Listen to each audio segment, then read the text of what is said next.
close to my face. All right. Hey, I'm Jesse Humphrey, After the Gig. I just want to let you know that this episode is available in video, recording video today on the Patreon, for patrons only on Patreon. So I'm Jesse. This is After the Gig again. I'm by myself today. Just wanted to cover a couple of things. You can always email into the show. I'll just get this all out of the way. You can always email into the show afterthegigpod@gmail.com. I couldn't get afterthegig@gmail.com. Someone already had it. So if you've been sending your emails there, I'm not getting them. Okay. So a couple things to cover. So Carbon Leaf went out on the road a few weeks ago, and I just need to kind of gather my thoughts here because I'm like, haven't done this in a while. And the reason for that is I've just been enjoying the summer. It's just been, a lot has been going on, and there really isn't like a big reason for it, but actually there kind of is, but I haven't had much time to do the show because I just want to enjoy the summer. There's a couple of things happening. We're actually moving September 1st. So finding a new apartment, figuring out, where we're going to be, childcare, the fact that we have a huge fall tour coming up is really stressful. So I just thought that maybe taking some time and figuring those things out first, which are really important, then, recording and editing a podcast was just a little bit more important. But, I'm not going to stop. So if you think that the show is done, it's not. You can't get rid of me that easily. So like I said before, Carbon Leaf had some shows, and if you follow the show and you don't know who Carbon Leaf is, it's just the band that I play for. I'm sure most people know that already, but I don't know. Some people listen, they don't know who it is. I want it to be, I don't know. I'm like, so the other thing about not doing this so much is like, I get so in my own head about what people think about it. I'll get comments every now and then. I'm like, that's kind of weird. And then a lot of people post Carbon Leaf stuff on the After the Gig page, and it's not supposed to be, I don't know. It is, you can't control everything, but, yeah. So no, I guess there's a lot of stuff to kind of unpack here. So the gigs that we play, we're out in Ohio. I don't even remember some of the places that we were in, but I particularly remember the Ohio show because it was in Warren, Ohio. It was supposed to be at Kent State. So if you're in a band and you've played the Kent stage before, it's like it's like a great place to hit in the country. So unfortunately, what happened was, and a lot of people were asking questions about why the show was moved to Warren and it wasn't in Kent, which was kind of a bummer because I love walking around Kent, the campus. It's like it ends up being a nice day. So that was kind of a bummer to not be able to do that. But we got to play this beautiful theater in Warren, Ohio, which was like, I don't know if anyone is from Warren, but this place, I couldn't believe it was in Warren. I couldn't believe it. It was like this beautiful place. And, we got there. It's always nice when there's a full crew. There's a full crew there that's helping out, that is excited that you're there. And especially there is this excitement of people being out and playing shows now that things are back open. So that was like really cool to have them all there, and exciting that they wanted to, they just make you feel like you're bigger than you are.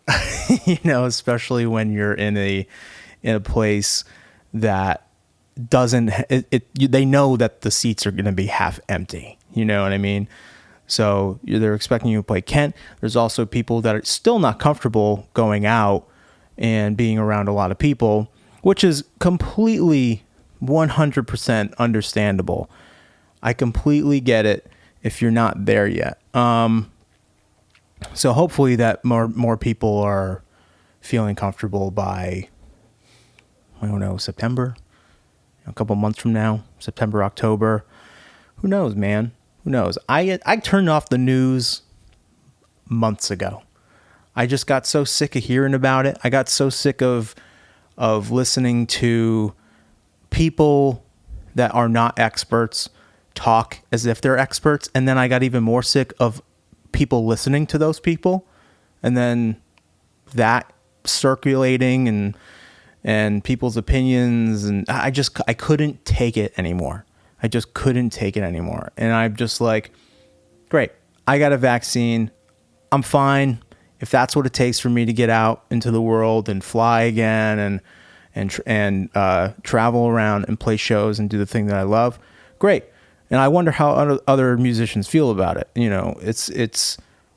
I know that there's people that I hear talking that, they're not exacerbating, but they're just like making more of the situation than it is.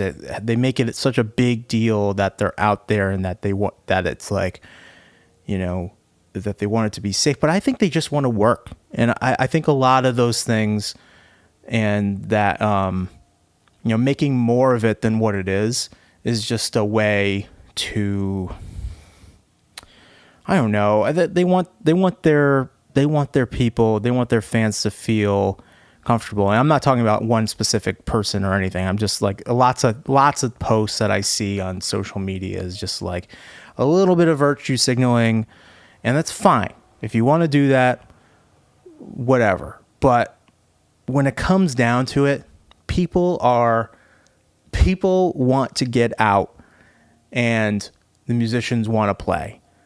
I have not had a conversation with a single musician, and I'm not going to name any names, but I haven't had a conversation with someone where the overwhelming point of it was that, thank God we're out here. I don't care. We're like, I want to play. Like, I need to get back to work.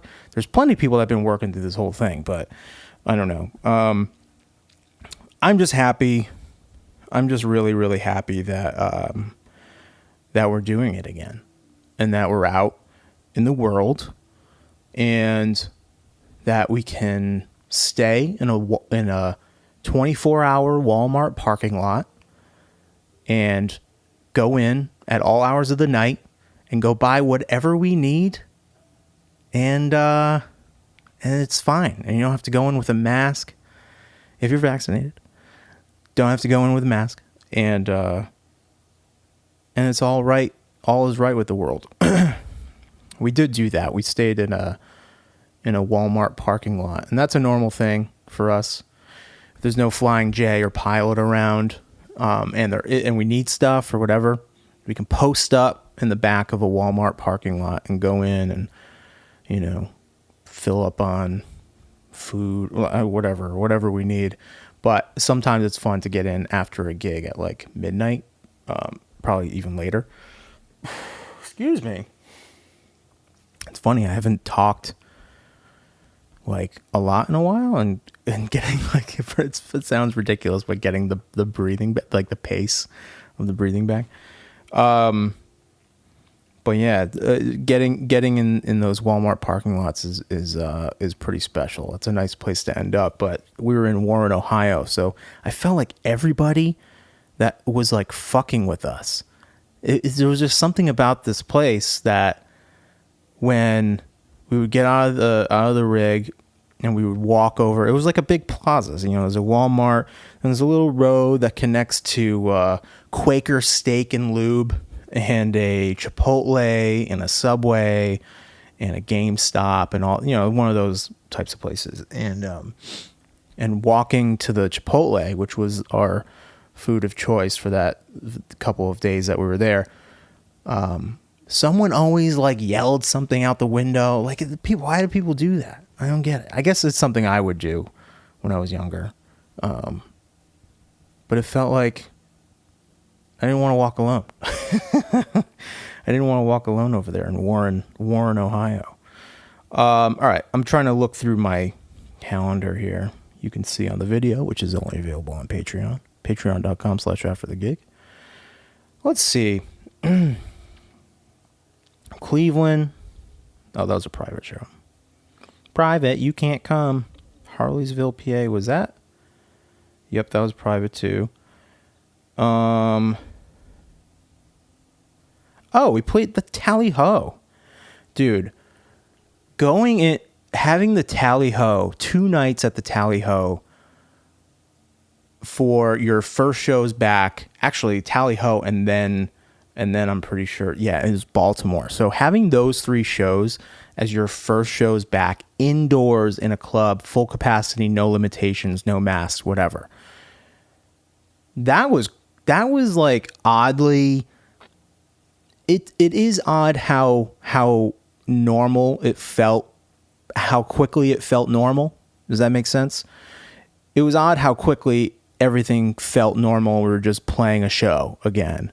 And I have some feelings about that too, but it was so crazy. It was just like an odd thing to see a sea of people in front of you without wearing masks after 15 months of like not being able to do that and not seeing anyone's face in any kind of normal situation, like in a grocery store or whatever. And I'm just, everyone talks about this shit, so I don't want to get too much into it, but it was like really cool to see. And I was actually kind of surprised in my reaction, and I was like worried about it, that it just felt, all right, we're back to normal. I said like, hey, I wouldn't complain, I wouldn't complain at all about a load in or load out because of like, just getting back to it. And I complained the first day. I was like, we have too much shit, guys. So what is that? Like, why, like, is that, and I actually thought like, is this because I don't want to do this? Is this because I just like, I've always hated moving gear and setting up and breaking down. I don't know. It's like, is the love of doing it going away? And I don't know. I don't think so. I'd like to not think so. But there's just a lot. There's a lot of different factors, like having a kid and being on the road and thinking about those things. And you're like, oh man, I don't want to deal with this bullshit. It's like the day-to-day work stuff that you're like, man, there's parts of this that I like, that I love, but sometimes there's this bullshit that I just like, I can't get past it. I can't get past the way I feel about it, or I can't like amp myself up and be like, hey, this is fine. This is just something, this is just what is part of it. This is how you deal with it. So I don't know, that part of it bummed me out a little bit because I didn't know why I felt like that. So, and that was, I guess it's understandable. But like Tally Ho, just being in the town and set up for a couple days in Leesburg, because that strip there, I don't know the name of the street, but it's the main road that kind of goes up a hill. There's a great coffee spot I went to for 3 days in a row, and it's like a white wall, and it's literally a hole in the wall. It's just a window, and you go up to the window and get coffee, and it was really, really good. So I did that. I love being in a place for more than one night because you can kind of develop a routine, and I love a routine. So that was really nice to do. And John, who's on the last episode, John is at the point, he knows I complain about my unhealthiness and the fact that I need to get in shape. And I'm at the point where he's at the point where he doesn't ask me if I should work out with him anymore. It's at the point where he says, you should work out with me. And he's putting pressure on me, and I know that I need it, but I'm not sure if I like the approach. And I'm weird like that. So that will rub me in a way, but I know that he loves me and he wants me to be healthy, and I appreciate it. But I remember one of the most grueling workouts I ever did with him was in Leesburg on the grassy patch right next to the venue. And I have flashbacks, and the same thing happened in Baltimore. We did a workout on the floor right in front of the stage at Baltimore Sound Stage, and it was just grueling. It was myself, John, and Barry, and it was like this ridiculous workout. It's just so intense. I don't know. I get scared. I'm so out of shape that whenever I work out with them, it's just so intense that I have a hard time playing the show that night. So at that point, it's like damage control. I'm like, all right, I'm going to say no. I'm going to have this awkward moment and say no. And I know that John's judging me for it, but I also want to be able to lift my arms to play drums. So that's what was going on that weekend. The stupid shit that we deal with on the road, man. It's just, it'll never change.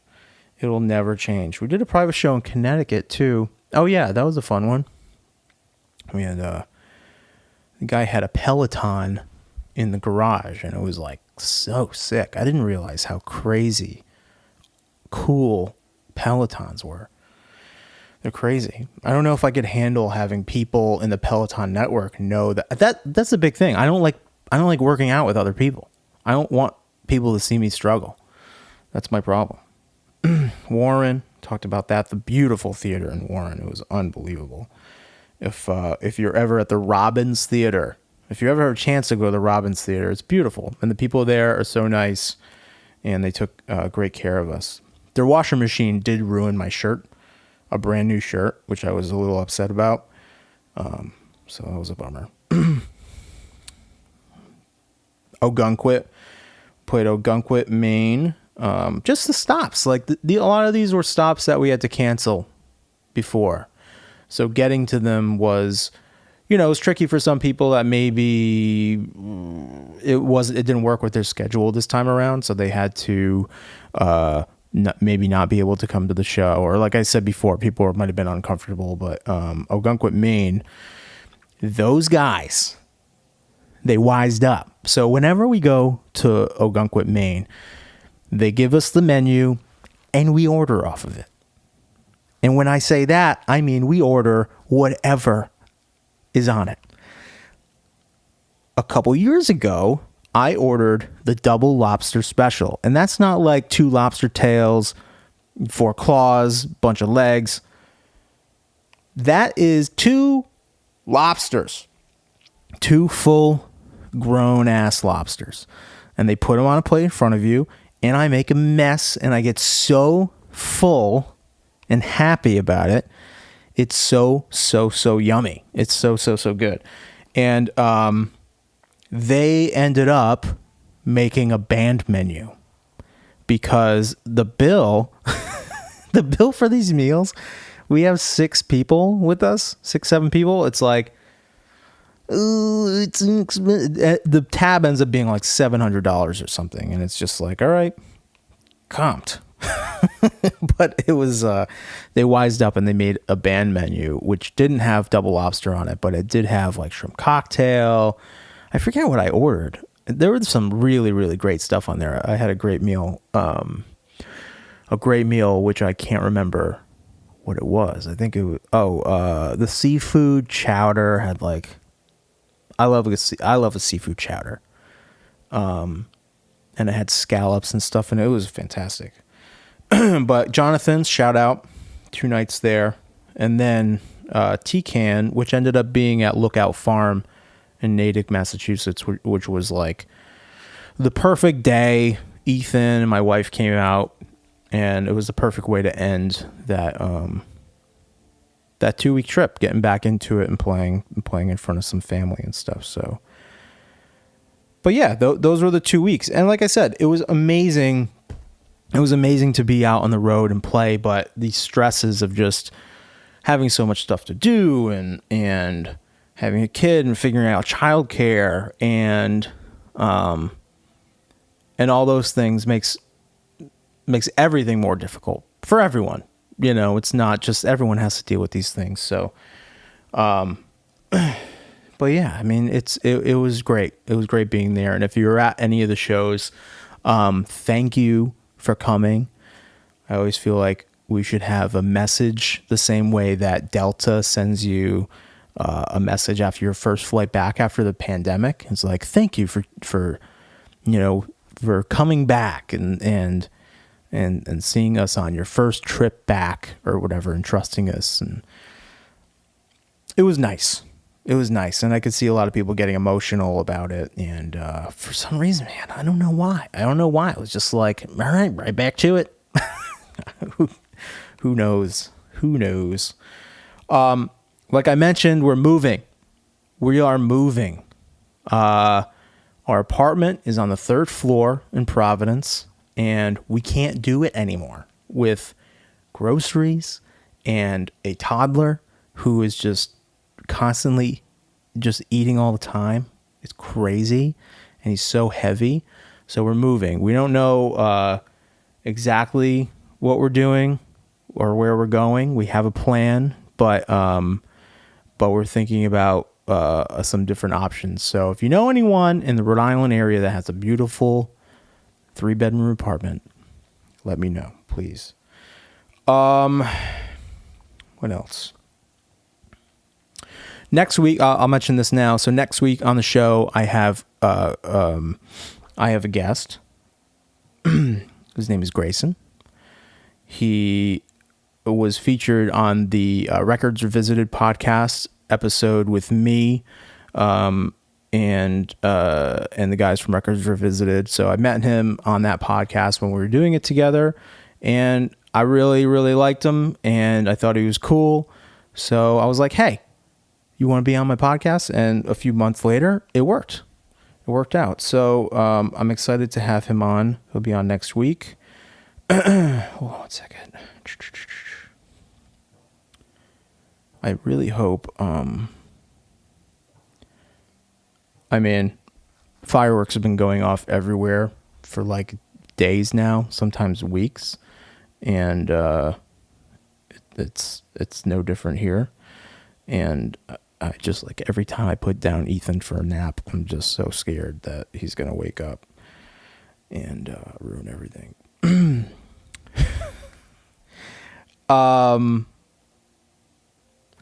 Yeah, so, all right. Next thing. I've been noticing that throughout the pandemic, I did a live stream called Over the Hump, which I'm not sure if it's completely dead yet. But I've been noticing that a lot of musicians, maybe as a side hustle or whatever, what they were doing, or a lot of people were trying to get either in better shape or they're trying to, just better themselves. And it was just odd to me. It seemed like an interesting thing that almost everyone in this position or trying to do this thing was also trying to become some kind of motivational speaker.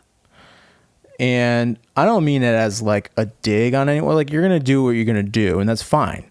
And if that's passionate, if you're affecting other people in a positive way, then I think that's great. I could use less,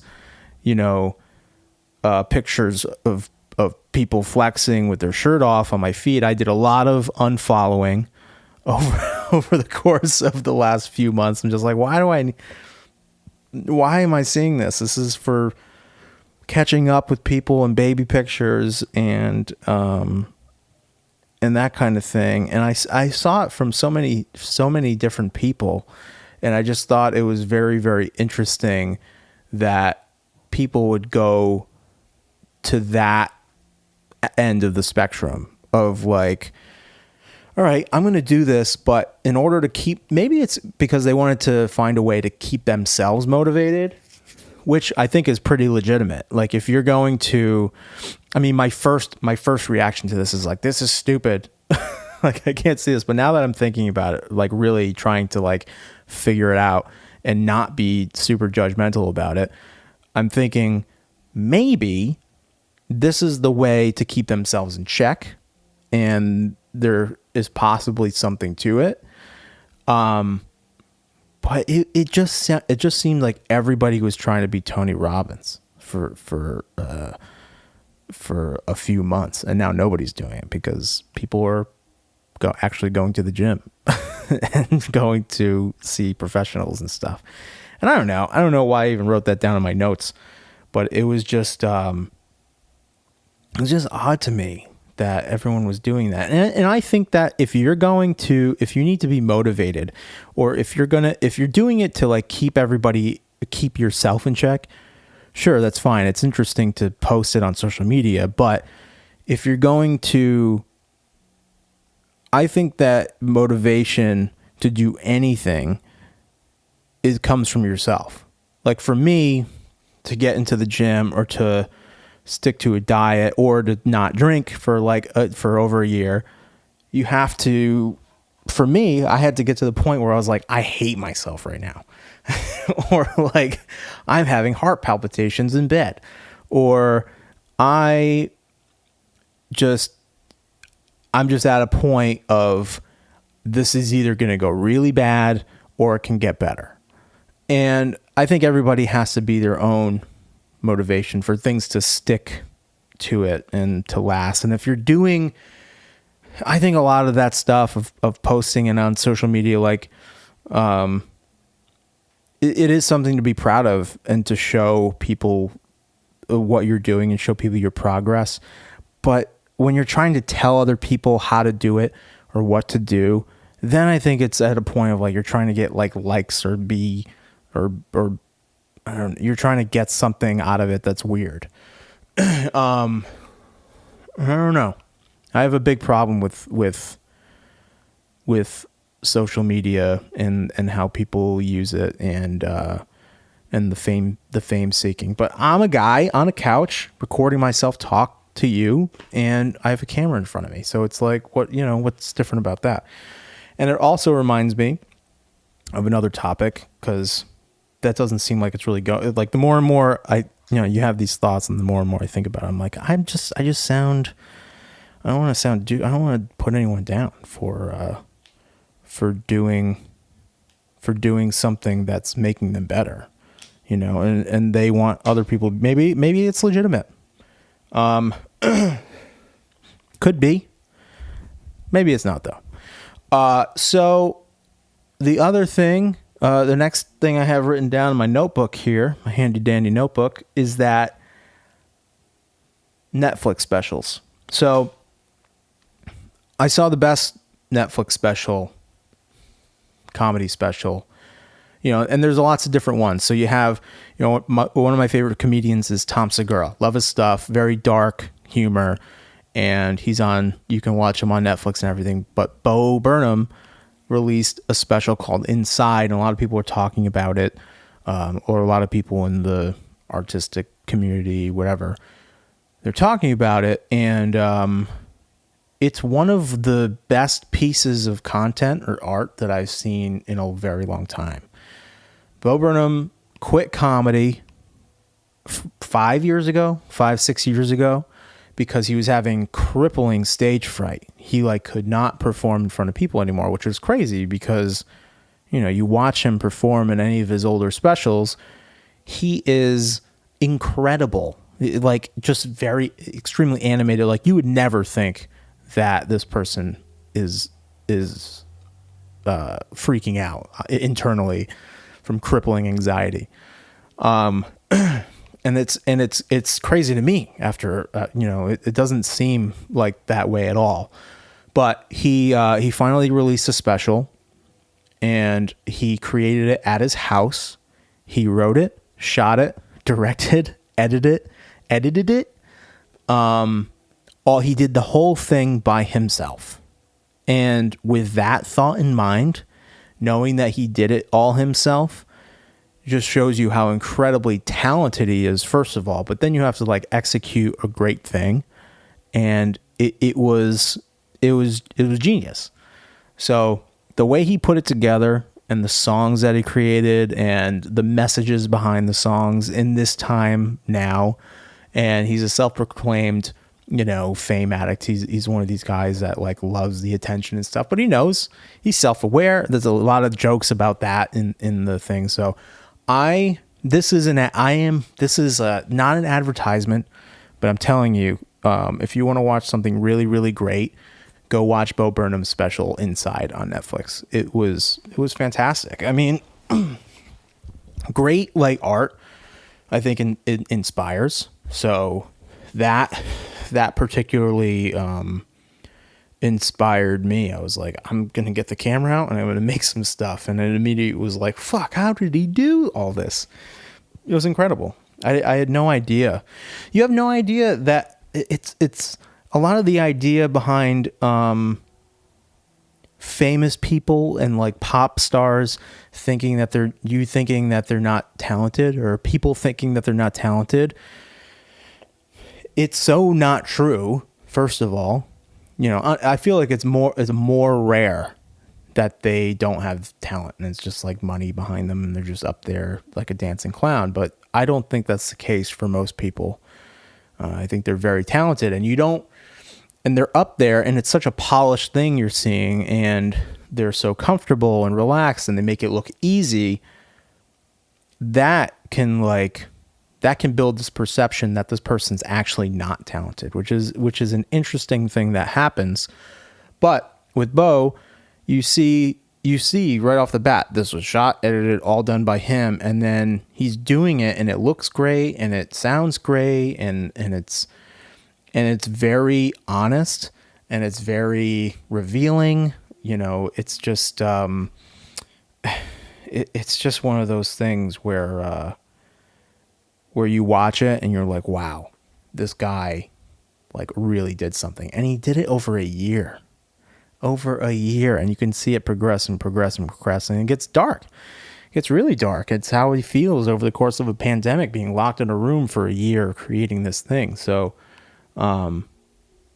it's incredible. It really is. So I think you should go watch it. I think everyone should go watch it.